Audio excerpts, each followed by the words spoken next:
What's going on, everybody? This is James Grandmaster Facts Boyce, and you're here for another Facts Project review. Today, we are going to be covering Image Comics Sleep issues 3 and 4, of course, written and artwork done by Zander Cannon. And if you have to peel back the onion on this particular comic, there is a full podcast episode with Zander Cannon that I have here on the channel.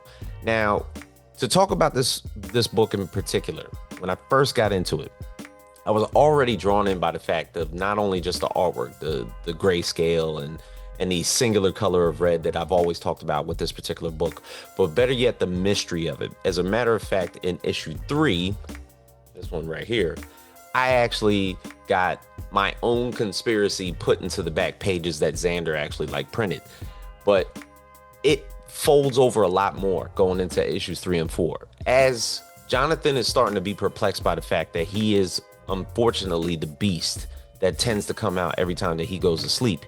He tries to remedy this by causing, I guess, a self-medication of sorts. Better yet, punching a police officer so he can basically get locked up. But the thing is, once he fell asleep, he broke right the hell out. And that's basically what gets us going in issue 3. So the paranoia of this whole thing, and once again, this is happening in a small town. It's starting to build a lot more because everybody pretty much knows each other. It all started, of course, with Hip, his good friend, returning back to this particular town. Jonathan is pretty much by himself. Both his parents have passed on, and he's been living alone this entire time. The only friend that he has is Tabby. So when he's in this prison, and obviously, his house has been torn apart, cats have died. There was the incident that happened to Pastor Stephen, and we'll get to that, of course, later as well. But he realizes that it's him and that I have to remove myself from the equation. And by doing it, first off, he's like, okay, just lock me up. And that doesn't particularly work. And as a matter of fact, the town now is starting to get a lot more fear, and better yet, acting on that fear mongering by the things that are happening, whether it's the chief of police, whether it's even Hip himself. But now we're at the portion right now where it goes from issue 3 into issue 4. Jonathan's trying to take more measurements in order to remove himself. Mainly being the cliffhanger in issue 3, he's like, okay, I just got to end it all. And he decides to basically just grab a rope and just head to a bridge and takes a leap of faith. And it doesn't work. And that's what leads us into issue 4. And in issue 4, you start to take on the whole series of the personality of Jonathan. And Jonathan, of course, is, and I talked about it a little bit a while ago, small town, very religious town. He probably grew up very religious. I think there's a lot of, in the beginning, the first issue, everybody's at church. Everybody goes to the same church. So he feels as though, God should remedy this. Let's just go to the church, because obviously you can tell that he grew up in a church family, and more than likely feels like, God might be the way for him to heal from all of this.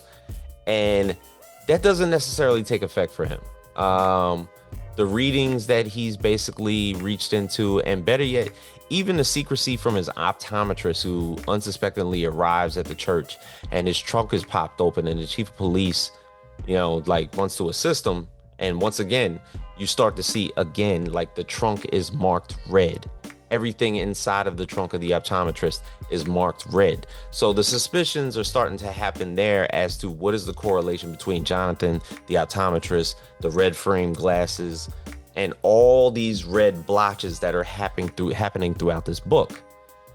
And although Jonathan is in this church, and although he gets a chance to talk to Tabby, who gives him an ultimatum that basically, if you don't find your answers today, I'm just going to I got to drive you out of here. I got to get you out of here.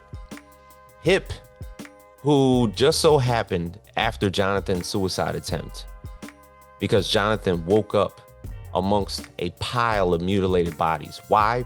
Because in issue 3, a mob had been formed to find the beast and rid themselves of the beast. Well, better yet, let's just say this. The mob found Jonathan, and Jonathan took care of the mob, because outside of the noose that was around his neck that he unfortunately broke from, he took out that entire mob. Everybody except for Hip. Hip was the only one far off in the distance with a gun in his hand, in full fright, trying to say, I gotta get out of here because this is too crazy at this point.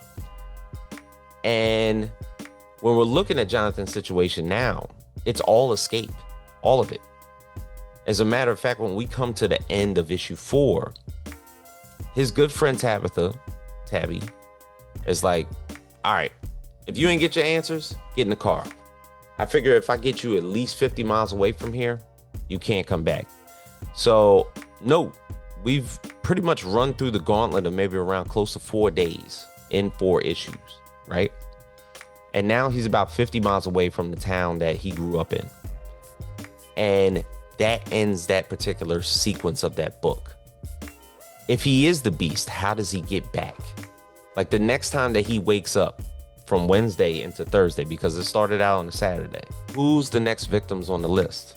Is it Hip's dad, the chief? Is the optometrist pulling the strings? Is it his employer at the coffee shop who seems to be getting on his nerves?